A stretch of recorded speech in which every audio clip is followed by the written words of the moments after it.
All right, so we're gonna go over pistols and kind of the points of performance, and then different ways you all can modify these at home to get through it and still get something out of it. So remember, pistol's a one-legged squat, where the leg that we're not using is held out front, relatively straight, and we're squatting all the way down. Not sure if I can do it right now, but we'll give it a go.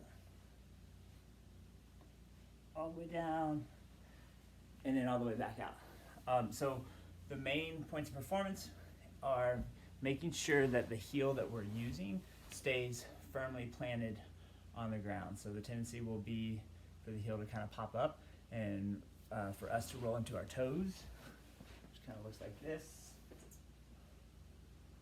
So we're watching this foot, and as we go down, you'll see the heel come off the ground. That's not what we want to happen. We want to make sure that all of our weight stays back in our heels the entire way down, and then when we're pressing back up, we're pushing that heel down into the ground. So based on how well you can control that, that might limit how far down you can go. So what I want you all to do is figure out how low you can control yourself down to, keeping that heel firmly planted on the ground, and stand back up out of. You do have to be able to get back out with just that one leg.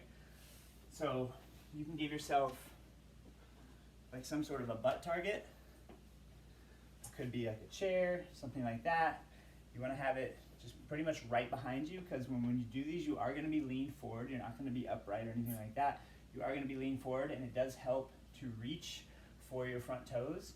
That gets more of your body weight out over in front, which helps you stay on this leg a little bit better.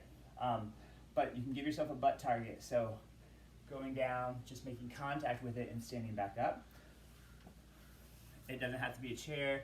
Figure out what the lowest thing is that you can control down to and stand back up out of with quality, with keeping that heel down on the floor.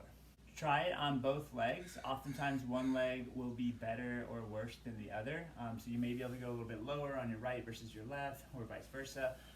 So make sure you're testing it out for both legs, and don't be afraid to set up something different for each leg.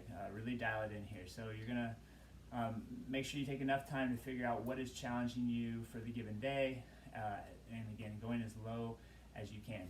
The leg that we're not using just stays straight. Just for good habit, you can go ahead and point the toe, and then control down, come back up. Remember, when you're going down to the target, you're just barely touching it. Pretend like you're touching your butt to an egg. You want to just barely touch it and then immediately come back up. Or if there's a pause, if it's a tempo pistol, then there may be a pause or something like that. But either way, if you're pausing, then you're holding that position. Once your butt touches, you're not sitting on it for that pause, right? So once you're engaged, and then if there is no pause, then it's just down, gently make contact and right back up. Don't go so low that you can't control even that last half inch down. All right, that's pistols. Let me know if you guys have questions.